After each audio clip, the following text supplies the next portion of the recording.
जैसा कि हम सब जानते हैं, ऊर्जा के बिना जीवन की कल्पना करना असंभव है। ऊर्जा ही हमारे शरीर को गतिशील बनाए रखती है और हमें कार्य करने की शक्ति प्रदान करती है। मनुष्य के शरीर में 3 प्रकार की ऊर्जा होती है, जो उसके कार्यों और सोचने की क्षमता के अनुसार विभाजित की गई है। यानी पहला ऊर्जा को सामान्य ऊर्जा, दूसरे प्रकार की ऊर्जा को कर्मशील ऊर्जा और तीसरा प्रकार के ऊर्जा को दिव्य ऊर्जा या सृजनात्मक ऊर्जा कहा गया। प्रथम प्रकार की ऊर्जा या सामान्य ऊर्जा सभी प्राणियों में पाई जाती है और यह जीवित रहने के लिए आवश्यक होती है। इसे हम मूलभूत जीवन ऊर्जा या बेसिक एनर्जी कह सकते हैं। यह ऊर्जा भोजन, पानी, हवा और सूर्य के प्रकाश से प्राप्त होती है। हर व्यक्ति इस ऊर्जा का उपयोग करता है, चाहे वह कोई भी कार्य करे या न करे। यह ऊर्जा शरीर के आवश्यक कार्यों को संचालित करने के लिए होती है, जैसे कि सांस लेना, रक्त संचार, पाचन क्रिया आदि।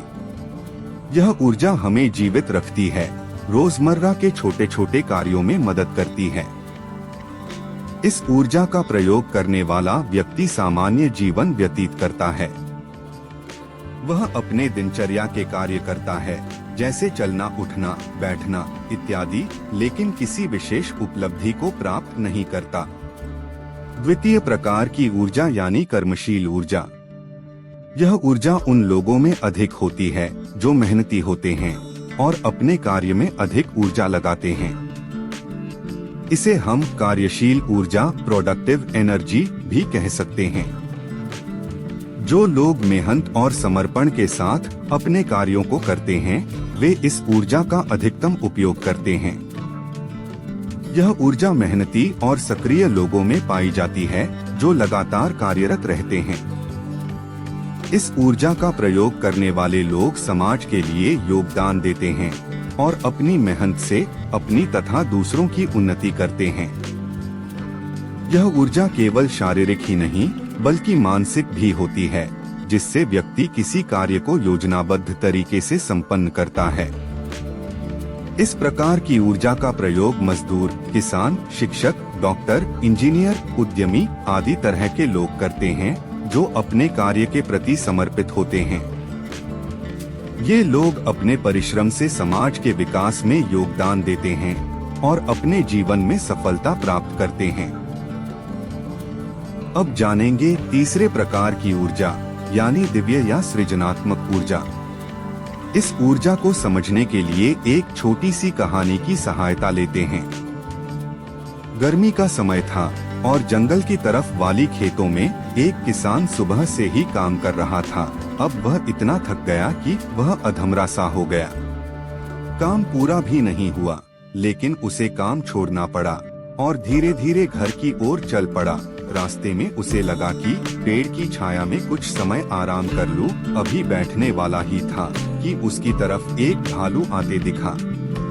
अब वह इतना तेजी से भागा कि भालू भी उसका पीछा करना छोड़ दिया। अब आप बताइए, यह एनर्जी उसके पास कहां से आया?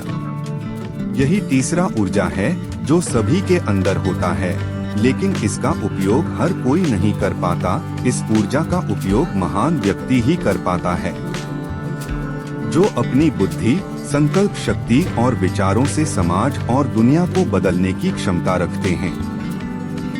इसे हम सृजनात्मक ऊर्जा, क्रिएटिव और डिवाइन एनर्जी कह सकते हैं। यह ऊर्जा उच्च मानसिक स्तर और आध्यात्मिक चेतना से जुड़ी होती है। यह केवल भौतिक सफलता तक सीमित नहीं होती, बल्कि समाज के कल्याण और नई सोच को जन्म देने वाली होती है।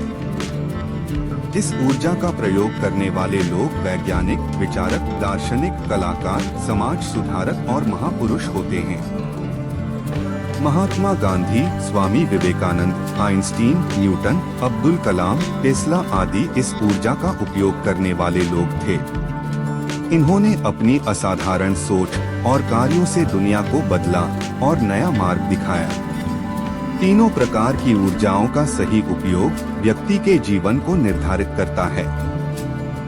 सामान्य ऊर्जा केवल जीवन यापन के लिए होती है।